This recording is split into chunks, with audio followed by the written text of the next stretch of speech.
Shalom Bapak Ibu yang dikasih oleh Tuhan, diberkati Tuhan, amin. Pagi ini kita siap memuji Tuhan yang ada di tempat yang maha tinggi. Kita yakin dan percaya ibadah kita pagi ini adalah ibadah yang terbaik yang akan kita bawa kepada Tuhan, amin. Dia adalah Allah yang senantiasa layak untuk kita sembah, yang layak kita tinggikan, yang layak kita agungkan, yang layak kita muliakan. Mari Bapak Ibu yang dikasihi oleh Tuhan, kita ambil sikap yang terbaik dimanapun kita berada saat ini. Berikanlah yang terbaik, pujianmu yang terbaik, penyembahanmu yang terbaik untuk Tuhan. Sembah Dia, tinggikan Dia di tempatnya yang tinggi. Katakan haleluya, haleluya. Terpujilah namamu Tuhan, terpujilah namamu di tempat yang maha tinggi. Makasih Bapa. Haleluya Yesus, terpujilah namamu. Engkau yang kami tinggikan, Engkau yang kami agungkan.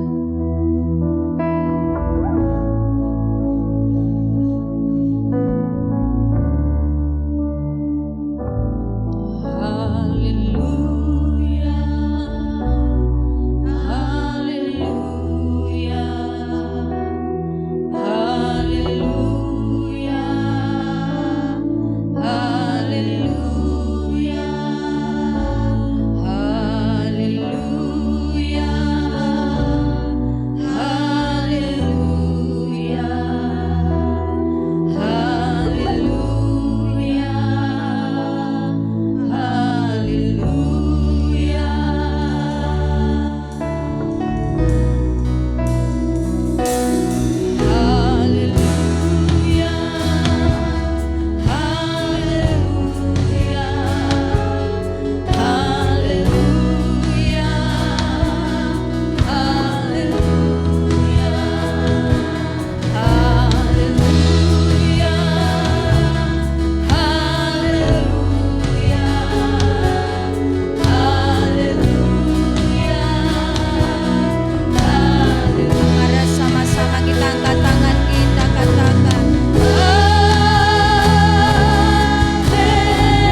hadapan-Nya. Ketika engkau menghadapi banyak pergumulan, banyak tantangan yang saat-saat ini engkau lalui, sembah Dia, sembah Dia. Karena kekuatan utama kita adalah Yesus. Dia yang senantiasa menjadi penolong hidup kita, yang menjadi penopang kita, yang senantiasa beserta kita. Makasih.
Dalam hadirat-Nya katakan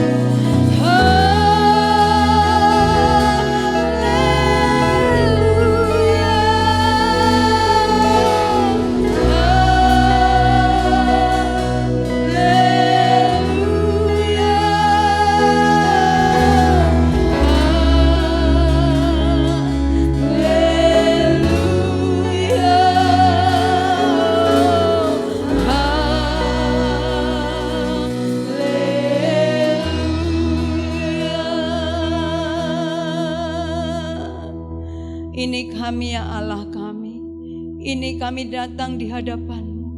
Kami mau menyembah-Mu di tempat yang maha tinggi.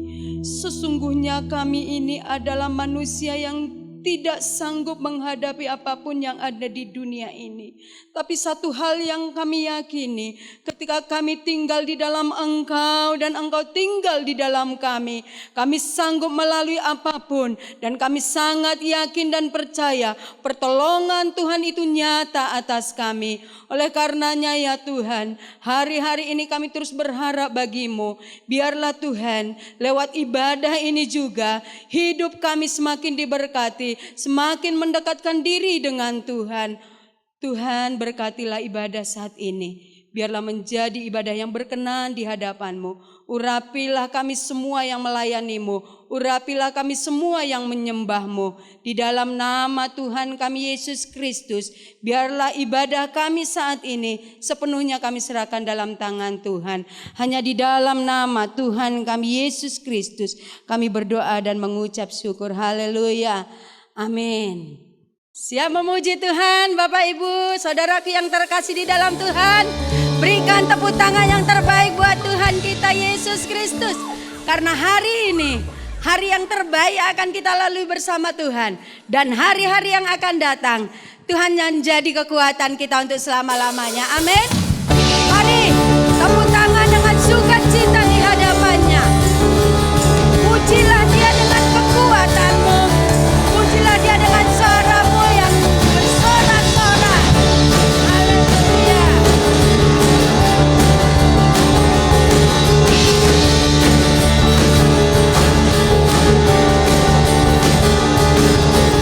Hari ini harinya Tuhan, mari kita bersukaria. Hari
kami tahu segala pujian yang terbaik akan kami bawa untuk kemuliaan nama-Mu.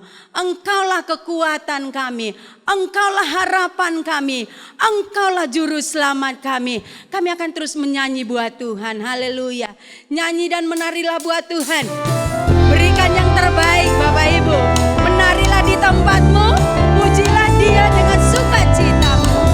Haleluya.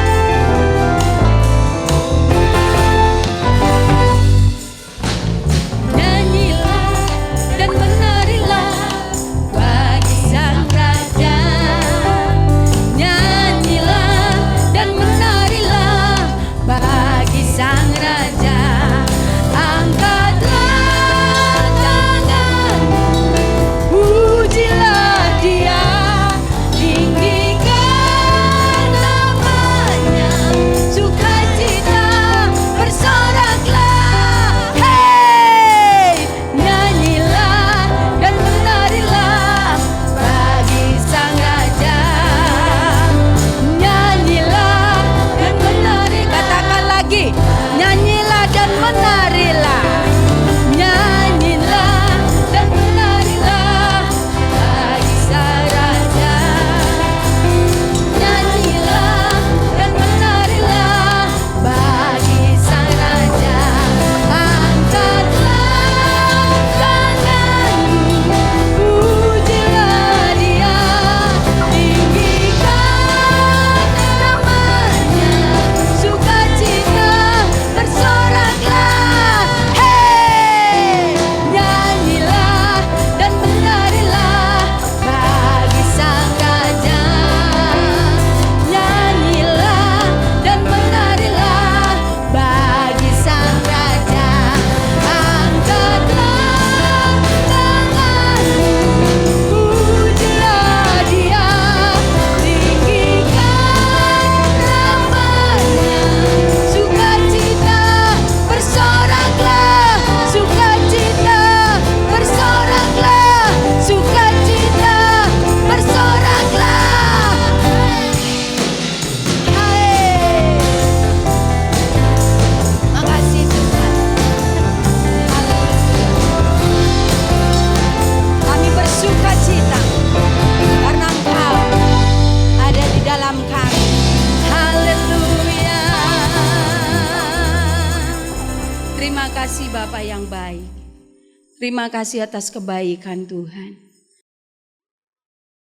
Kami akan siapkan hati kami untuk mendengarkan kebenaran firman-Mu Bapa. Sesungguhnya kami tidak mampu berjalan sendiri tanpa Tuhan. Tanpa firman-Mu yang menyertai kami. Tanpa firman-Mu yang senantiasa menopang hidup kami. Kasih-Mu itu senantiasa menjadi kekuatan dalam kehidupan kami Bapa. Kasih-Mu yang sungguh luar biasa itu yang menjadi pelindung kami, penolong kami, penyerta kami di dunia ini. Oleh karenanya Tuhan, kami akan terus datang menyembah dan memuji-Mu. Haleluya, haleluya. Terima kasih Tuhan, terima kasih Yesus kami. Dalamnya kasih-Mu Bapa, terlebih dari segalanya,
kami rindu dibentuk oleh firman-Mu Bapa. Sungguh hati kami siap untuk dibentuk kebenaran firman-Mu. Ini kami ya Tuhan. Bawa kami terus dekat dengan Engkau. Kuatkan iman kami lewat kebenaran firman-Mu saat ini. Biarlah hamba-Mu yang akan menyampaikan kebenaran ini juga diurapi oleh Tuhan. Dan firman yang disampaikan tidak akan ada yang sia-sia. Menjadi berkat buat kami semuanya. Makasih Bapa yang baik. Kami sambut firman-Mu dengan penuh ucapan syukur. Haleluya. Amin. Shalom. Bapak Ibu jemaat, saudara semua yang sungguh-sungguh diberkati, dikasih oleh Tuhan. Saya sungguh bersyukur hari ini kita dapat beribadah kepada Tuhan walaupun di rumah-rumah. Puji Tuhan, kalau minggu yang lalu kita telah menikmati firman Tuhan dengan tema berakar kuat di dalam Yesus. Minggu ini kita akan masuk kepada lanjutan dari firman Tuhan minggu yang lalu, yaitu bertumbuh untuk menghasilkan buah. Firman Tuhan kemarin dengan jelas mengatakan jika kita rindu menghasilkan buah, kita harus memperhatikan akarnya dulu. Karena bicara tentang buah tidak bisa dilepaskan daripada akar.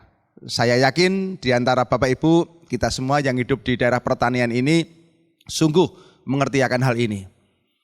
Kenapa? Karena yang menentukan buah adalah akarnya. Dan kalau kita bicara tentang akar, ini juga tidak bisa dilepaskan dari yang namanya tanah, ya, kualitas tanah. Karena tanahlah yang menentukan apakah benih dapat bertumbuh baik atau tidak. Di dalam renungan kemarin kita sudah mendengarkan kalau tanahnya kecil, sedikit, ya, karena juga banyak batu-batunya maka akar tidak bisa bertumbuh, kena matahari, kering dan akhirnya mati.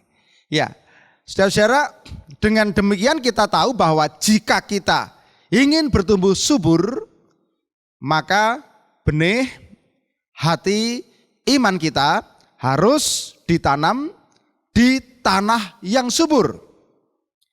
Dengan tanah yang subur, maka akar bisa bertumbuh.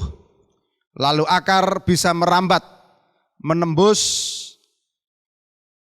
terus ke dalam tanah, ke batang air, ke sumber pusat daripada air, sehingga semua nutrisi yang ada di dalam air, dalam tanah ini terus bisa tersuplai ke dalam batang pohon. Itulah gambaran Rasul Paulus tentang kehidupan orang percaya yang mengalami kehidupan yang berakar di dalam Yesus yang adalah pusat kehidupan. Kita akan belajar sebenarnya dasar pertumbuhan. Ya, dasar pertumbuhan. Kalau firman Tuhan hari ini bicara tentang pertumbuhan yang menghasilkan buah, apa dasarnya? Kita akan membaca kembali firman Tuhan minggu yang lalu, kita ulangi supaya kita ingat dari Kolose pasal 2 ayat yang ke-6. Kolose pasal 2 ayat yang ke-6 firman Tuhan kita ingat berbicara, kamu telah menerima Kristus Yesus Tuhan kita. Karena itu hendaklah hidupmu tetap di dalam Dia. Hendaklah kamu berakar di dalam Dia, dibangun di atas Dia. Hendaklah kamu bertambah teguh dalam iman yang diajarkan kepada kamu. Ya, dalam firman ini jelas sekali dikatakan bahwa untuk kita mengalami pertumbuhan rohani, ini dilihat dari ayat yang ke-6 tadi. Kolose pasal 2 ayat yang ke-6, kamu telah menerima Kristus Yesus. Sehingga syarat yang pertama untuk bertumbuh yaitu, ini syarat yang paling esensi, syarat yang paling mutlak, yaitu harus menerima Yesus Kristus sebagai Tuhan dan Juru Selamat dan tetap hidup di dalamnya. Jadi yang pertama, menerima Yesus Kristus sebagai Tuhan dan Juru Selamat. Ini adalah syarat yang mau tidak mau harus dialami oleh setiap orang yang ingin bertumbuh. Ini dasarnya. Karena tidak ada dasar lain selain Kristus. Iya. Kenapa? Karena pertumbuhan itu dimulai dari yang pertama, yaitu penerimaan setiap orang kepada Yesus di dalam hidupnya, di dalam hatinya sebagai Tuhan dan Juru Selamat. Ingat, ini pintu gerbangnya. Ini jalan masuknya, yaitu menerima Yesus sebagai Tuhan dan Juru Selamat. Lalu kalau ini sudah dilakukan, maka berikutnya kita lihat pada ayat 6b, yaitu apa? Karena itu hendaklah hidupmu tetap di dalam Dia. Nih, kata tetap memiliki pengertian tidak berubah, tidak goyah, tetap konsisten. Dalam hal ini setiap orang yang telah menerima Yesus Kristus memiliki tanggung jawab untuk tetap ada di dalam Kristus. Artinya apa?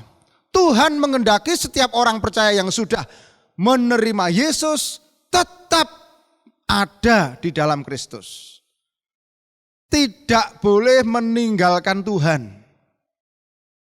Tetap ada jalur keselamatan dalam hidupnya. Kenapa? Sebab kalau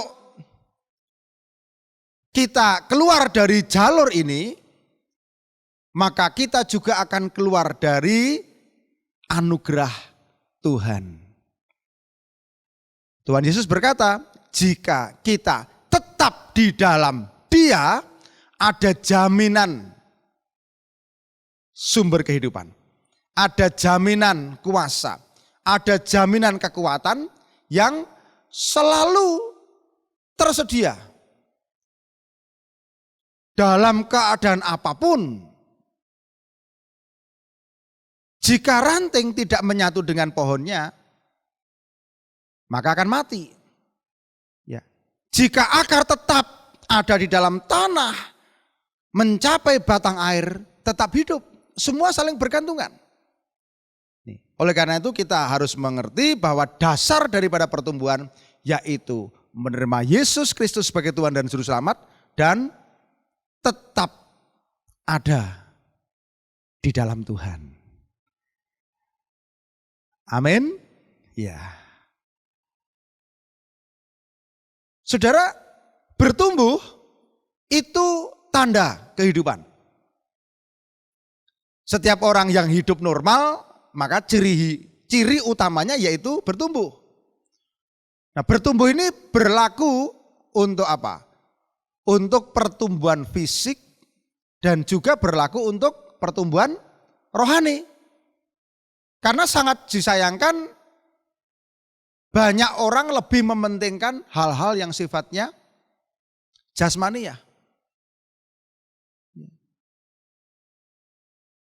Semestinya bahwa pertumbuhan rohaniah yaitu yang dipentingkan. Memang betul jasmani itu menentukan juga. Tetapi banyak orang yang lebih fokus kepada hal-hal yang sifatnya jasmaniah. Padahal yang jasmani itu biasanya mengikuti daripada yang rohani. Bertumbuh artinya berubah. Orang yang mengaku Kristen tanpa dibarengi dengan pertumbuhan atau perubahan hidup bukanlah Kristen yang sejati. Kristen sejati ditandai dengan mengalami perjumpaan pribadi dengan Kristus hari demi hari. Sehingga hidupnya terus mengalami pertumbuhan, terus mengalami apa? Perubahan. Kalau kita bicara tentang yang namanya pertumbuhan, perubahan, saudara bisa lihat. Rasul Paulus sebelum mengenal Kristus, dia adalah seorang penganiaya jemaat. Ya, penganiaya umat Tuhan. Tapi setelah mengalami perjumpaan pribadi dengan Kristus, dia mengalami perubahan yang luar biasa. Dari yang dulu menjadi penganiaya, sekarang menjadi orang yang melayani Tuhan. Bagaimana mungkin seorang yang bernama Saulus dulu, yang kita kenal sebagai Paulus, bisa demikian luar biasa dipakai Tuhan? Karena saya percaya bahwa Paulus juga tidak bisa seketika mengalami ini. Mulai dari hidupnya bertemu dengan Yesus secara pribadi, dia terus menerus mengalami pertumbuhan, mengalami perubahan, mengalami hubungan yang intim dengan Tuhan. Sama dengan Petrus. Petrus juga sebelum mengalami perjumpaan pribadi dengan Tuhan Yesus, dia adalah seorang nelayan. Ya, nelayan yang gampang emosi, suka berpikir panjang. Ya, selama 3 tahun dia dididik, dibina oleh Yesus. Petrus menjadi seorang yang dipakai Tuhan secara luar biasa. Sama seperti kita. Ketika kita dulu baru pertama kali ikut Tuhan, sama dengan Paulus dan Petrus, kita bukan siapa-siapa. Ketika kita terus-menerus menancapkan akar kita, akar kehidupan kita, iman kita kepada pribadi Yesus Kristus, maka terus-menerus kita diubahkan, bertumbuh, berubah menjadi seperti Kristus. Nih, saya juga mengalami pertumbuhan rohani karena saya hidup. Nih, saudara, saya yakin saudara pun juga mengalami yang namanya pertumbuhan rohani. Kita mengalami. Semua orang yang normal, yang sehat juga pasti mengalami pertumbuhan rohani. Karena kita sebenarnya juga mengalami satu yang namanya perjalanan. Perjalanan pertumbuhan mulai dari kita mengalami anugerah Tuhan melalui pengorbanan Yesus di kayu salib. Ya. Terus menjadi orang percaya. Di dalam Yesus kita mengalami yang namanya ciptaan baru, mengalami proses kelahiran. Dari lahir baru. Terus mengalami pertumbuhan. Sampai akhirnya kita melayani Tuhan. Kita memberi diri, menyerahkan hidup kita, diproses sehingga kita mengalami perubahan hari demi hari menjadi serupa dengan Kristus. Jadi setelah lahir baru harus bertumbuh. Apa artinya kalau lahir baru mati? Enggak ada gunanya. Nih, setelah lahir baru terus kita menjalani hidup baru. Hidup baru, bertumbuh, menghasilkan buah. Mengapa ada orang yang ketika mengalami kelahiran baru tidak menghasilkan buah, tidak bertumbuh? Karena dia tidak menjalani hidup barunya. Secara bertumbuh dan menghasilkan buah mutlak menjadi panggilan setiap orang percaya. Karena setiap kita adalah orang percaya yang bukan tanaman hias, yang hanya sekedar menghiasi gedung gereja, yang hanya sekedar menghiasi persekutuan. Tapi kita bukan tanaman hias, kita adalah tanaman yang terus bertumbuh dan memberi buah kepada Tuhan. Ini. Amin Bapak Ibu, ya, puji Tuhan. Ini. Nah, oleh karena itu bertumbuh adalah keharusan agar menghasilkan buah. Kita buka di dalam Matius pasal 3 ayat 10. Matius 3 ayat 10, mari kita baca bersama-sama Matius 3 ayat yang ke-10. Kita baca bersama-sama 2, 3. Kapak sudah tersedia pada akar pohon dan setiap pohon yang tidak menghasilkan buah yang baik pasti ditebang dan dibuang ke dalam api. Kita juga bisa melihat di dalam Yohanes pasal 15 ayat 2 dan 5. Setiap ranting padaku yang tidak berbuah dipotongnya dan setiap ranting yang berbuah dibersihkannya. Supaya ia lebih banyak berbuah, akulah pokok anggur, kamulah ranting-rantingnya. Barang siapa tinggal di dalam aku dan aku di dalam dia, ia berbuah banyak. Sebab di luar aku kamu tidak dapat berbuat apa-apa. Apakah kita bisa menangkap 2 ayat firman Tuhan tadi? Jika seseorang percaya tidak berbuah, maka ia akan ditebang, dibuang ke dalam api. Nih. Saudara, di dalam kehidupan kita memiliki masa. Dari kanak-kanak bertumbuh jadi remaja juga ada masanya. Lalu dari remaja bertumbuh kepada orang dewasa juga ada masanya. Sehingga hidup kita ini ada masa, dari masa ke masa. Nah, dari kita bertumbuh ke berbuah, dari kita ditanam ke bertumbuh, bertumbuh ke berbuah juga ada masanya. Maka kita harus tahu bahwa yang namanya bertumbuh dan berbuah ada masanya. Tidak mungkin seseorang jadi bayi rohani terus. Ya, tidak mungkin seorang hanya jadi bibit tanaman yang kecil terus. Kita lihat di dalam Lukas pasal 13 ayat 6 dan 7. Kita baca bersama-sama. Lalu Yesus mengatakan perumpamaan ini, seseorang mempunyai pohon ara yang bertumbuh di kebun anggurnya dan ia datang untuk mencari buah pada pohon itu, tetapi ia tidak menemukannya.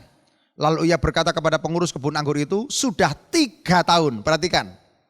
Sudah 3 tahun aku datang mencari buah pada pohon ara ini dan aku tidak menemukannya. Tebanglah pohon ini. Untuk apa ia hidup di tanah ini dengan percuma. Atau dengan kata lain pemilik kebun ini berkata, untuk apa ia harus hidup di tanahku dengan percuma. Dalam terjemahan lain dikatakan, untuk apa ia mempersempit tanah ini? Berarti pohon ara ini begitu besarnya hingga mempersempit tanah ini. Dan pohon ara ini tidak menghasilkan buah apa-apa. Lalu dalam Lukas pasal 3 ayat 8 dan 9. Coba kita lihat, kita baca bersama-sama. Jawab orang itu, Tuhan, biarkanlah dia tumbuh tahun ini lagi.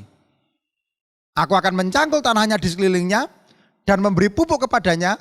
Mungkin tahun depan ia berbuah. Jika tidak, tebanglah dia. Nah, saudara bisa nggak nangkep ini? Begitu sederhana dan gamblangnya.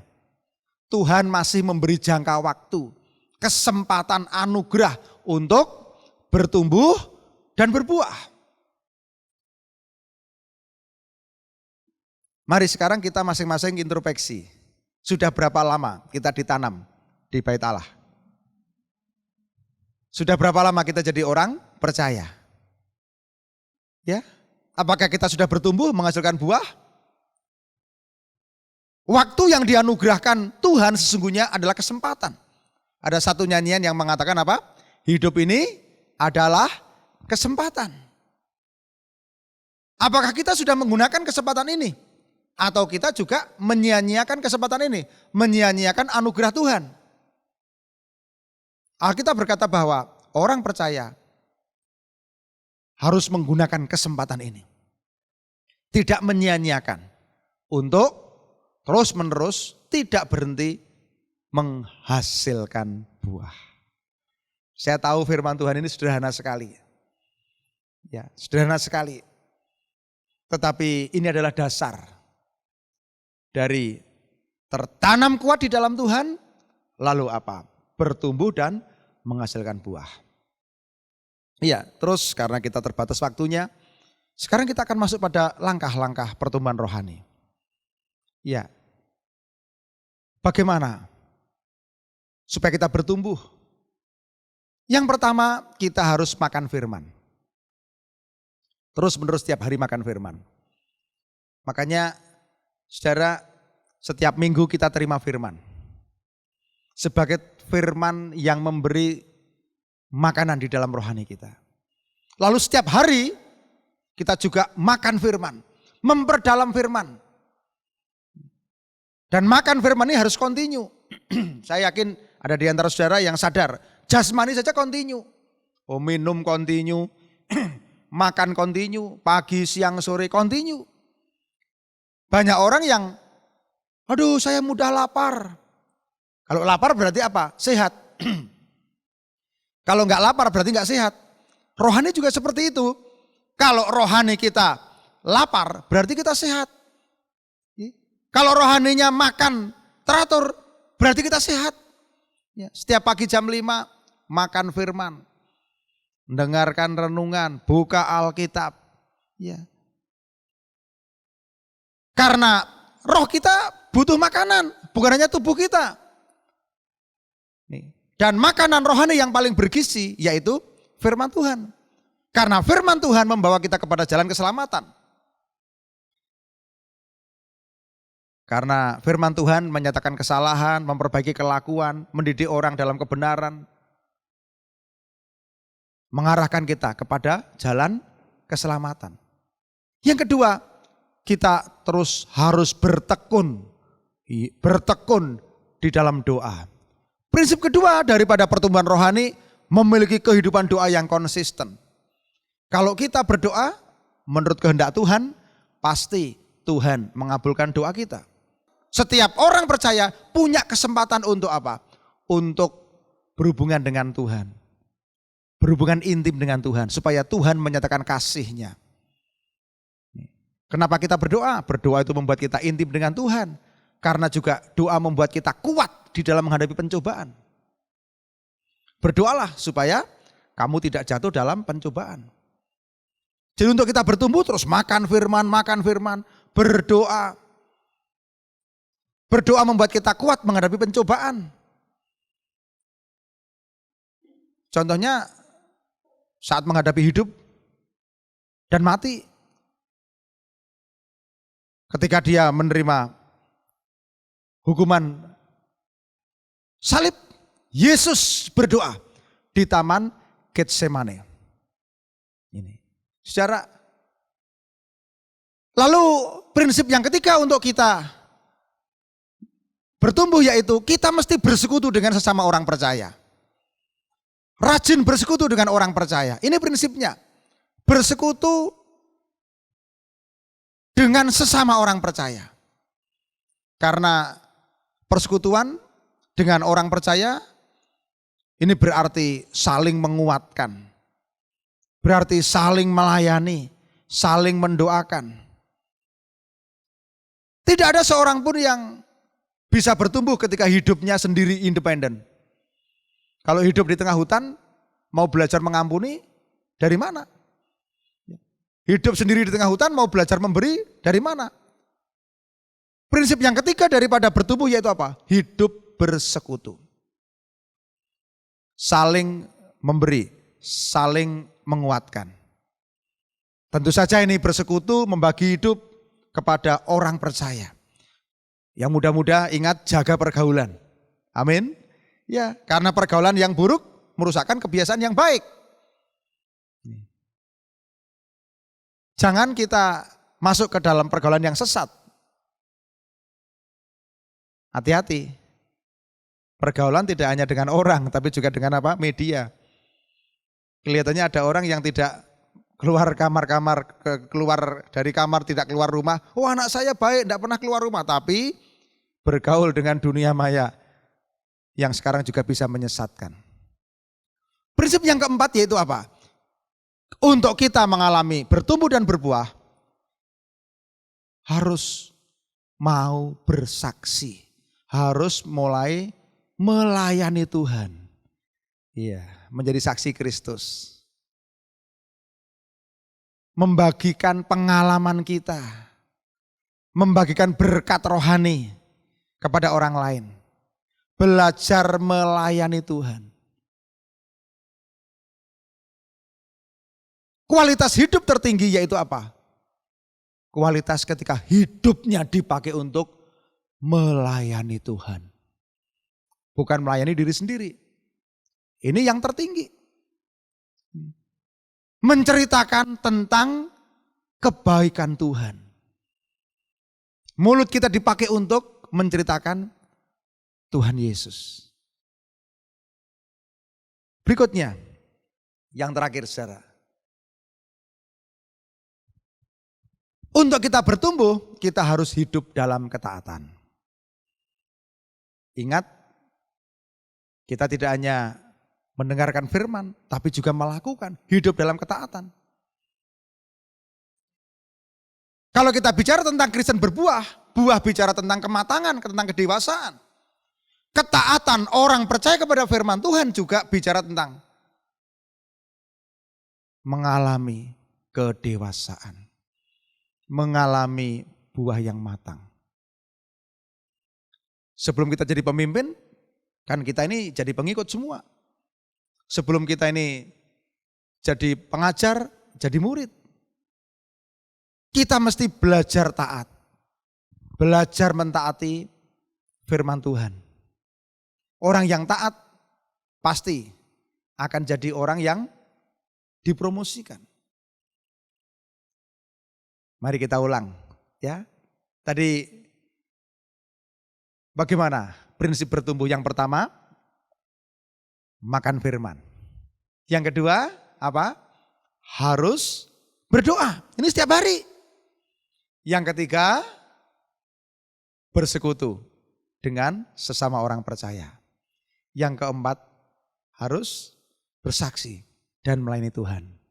Yang kelima, kita harus hidup terus-menerus senantiasa di dalam ketaatan akan Tuhan. Saya sungguh berharap firman Tuhan yang singkat padat ini menjadi berkat bagi kita semua. Mari kita akan bersama-sama berdoa untuk kita mengalami pemeteraian. Firman Tuhan dimeteraikan dalam hati kita. Bukan hanya kita dengarkan, tapi kita lakukan. Untuk kita boleh menjadi orang Kristen yang bertumbuh dan berbuah. Mari kita berdoa. Bapa, kami sungguh bersyukur untuk firman-Mu hari ini. Setelah kami berakar kuat di dalam Tuhan, kami rindu melanjutkan hidup kami pada proses berikutnya, yaitu kami mengalami pertumbuhan. Kami rindu bertumbuh, kami rindu berbuah di dalam Tuhan. Kami sungguh rindu hidup kami, hidup yang memberi buah. Hamba berdoa kepada setiap orang yang mendengarkan firman Tuhan ini, baik di rumah-rumah maupun dimanapun berada, kiranya Tuhan memberkati. Supaya hidup kami boleh Tuhan proses dari Kristen yang menjadi benih yang tertanam, yang ada dalam fondasi tanah yang subur yaitu Kristus, menjadi Kristen yang bertumbuh, semakin kuat, dan akhirnya menjadi orang percaya yang berbuah-buah. Terima kasih Bapak. Mari jemaat kita berdiri semuanya, kita akan terima doa berkat. Kiranya berkat dari Bapa di surga menyertai kehidupanmu semua. Berkat rohani, berkat jasmani, berkat roh takut akan Tuhan. Berkat sukacita, damai sejahtera, terus menerus memenuhi, melimpahi hidupmu. Dari sekarang sampai selama-lamanya. Terima kasih Bapa. Di dalam nama Tuhan Yesus Kristus kami berdoa. Yang percaya berkata, amin. Puji Tuhan.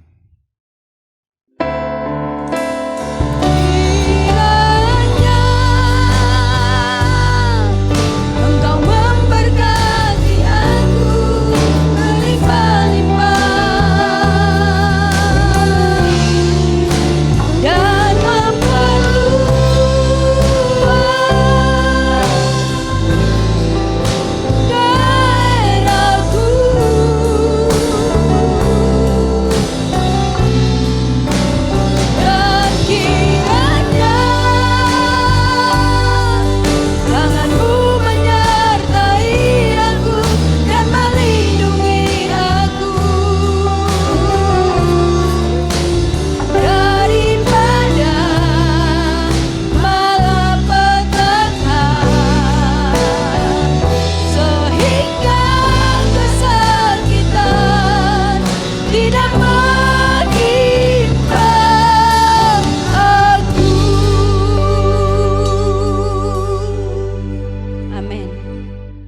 Selamat hari Minggu, Tuhan Yesus memberkati. Tegakkan kebenaran firman Tuhan dalam jemaat pacar pengharapan, kehidupan komunitas keluarga Allah, pelayanan yang seimbang di hadapan Tuhan. Berdoa senantiasa dan membangun hubungan kasih, lakukan amanat agung, mengalami firman-Nya, mempedulikan sosial dan melatih pemimpin di dalam lumbungnya Tuhan. Fajar pengharapan, mempedulikan sosial dan